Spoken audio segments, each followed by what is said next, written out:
Hi ನಮಸ್ಕಾರ ಎಲ್ರಿಗೂ. ನಾನಿವತ್ತು ಟೇಸ್ಟಿಯಾಗಿರೋ ಅಂಥ paneer mushroom pepper fried rice ರೆಸಿಪಿನ ತೋರಿಸ್ತಿದ್ದೀನಿ. ತುಂಬ ಸಿಂಪಲ್ಲು ಮಾಡ್ಕೊಳ್ಳೋದು. ಬನ್ನಿ ಹೆಂಗೆ ಮಾಡೋದಂತ ತೋರಿಸ್ತೀನಿ. ಫಸ್ಟು ಒಂದು ಬಾಣಲಿ ಬಿಸಿ ಮಾಡ್ಕೊಂಡು ಅದಕ್ಕೆ ಒಂದು 3ರಿಂದ 4 ಸ್ಪೂನಷ್ಟು ಆಯಿಲ್ ಹಾಕೋತಿದ್ದೀನಿ. ಅದಕ್ಕೆ ಕಟ್ ಮಾಡಿ ಇಟ್ಕೊಂಡಿರೋ ಅಂಥ ಪನ್ನೀರು ಮೀಡಿಯಮ್ ಸೈಜಲ್ಲಿ, ತುಂಬ ಸಣ್ಣಕ್ಕೆ ನಿಮ್ಗೆ ಯಾವ ಸೈಜ್ ಬೇಕೋ ಆ ಸೈಜಿಗೆ ಕಟ್ ಮಾಡಿ ಇದನ್ನು ಫ್ರೈ ಮಾಡ್ಕೋಬೇಕು. ಈ ಪನ್ನೀರ್ಗಾಗೋಷ್ಟು ಸ್ವಲ್ಪ ಸಾಲ್ಟ್ ಹಾಕ್ಕೊಂಡು ಚೆನ್ನಾಗಿ ಫ್ರೈ ಮಾಡ್ಕೋಬೇಕು. ಇದು ಸ್ವಲ್ಪ ರೆಡ್ಡಿಶ್ ಆಗಿ ಚೆನ್ನಾಗಿ ಫ್ರೈ ಆದಮೇಲೆ ಒಂದು ಬೌಲಿಗೆ ಎತ್ತಿಟ್ಕೊಳ್ಳೋಣ. ಈಗ ಅದೇ ಆಯಿಲಿಗೆ ಕಟ್ ಮಾಡಿ ಇಟ್ಕೊಂಡಿರೋಂಥ ಮಶ್ರೂಮ್ನ ಹಾಕ್ಬಿಟ್ಟು ಚೆನ್ನಾಗಿ ಫ್ರೈ ಮಾಡ್ಕೊಳ್ಳೋಣ. ಇದೂ ಅಷ್ಟೇ ಚೆನ್ನಾಗಿ ಫ್ರೈ ಆದಮೇಲೆ ಒಂದು ಬೌಲಿಗೆ ಎತ್ತಿಟ್ಕೊಳ್ಳೋಣ.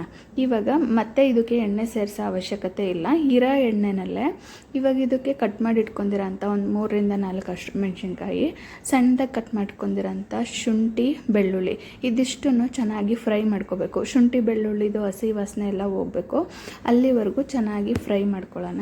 ಇದು ಚೆನ್ನಾಗಿ ಫ್ರೈ ಆದಮೇಲೆ ನಾನಿಲ್ಲಿ ಸಣ್ಣದಾಗಿ ಕಟ್ ಮಾಡಿ ಇಟ್ಕೊಂಡಿರೋಂಥ ಕರಿಬೇವು ಸೊಪ್ಪನ್ನ ಹಾಕೋತಿದ್ದೀನಿ.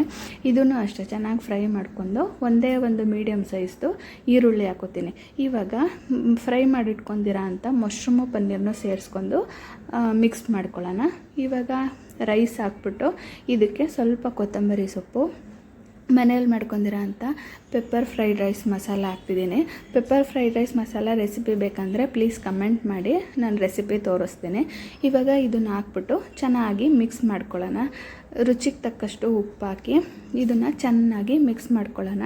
ಟೇಸ್ಟಿಯಾಗಿರೋ ಅಂಥ ಸ್ಪೈಸಿಯಾಗಿರೋ ಅಂಥ pepper mushroom paneer fried rice recipe ready ಆಯಿತು. Thank you for watching my video. Please like ಮಾಡಿ, ಸಬ್ಸ್ಕ್ರೈಬ್ ಮಾಡಿ. Thank you all.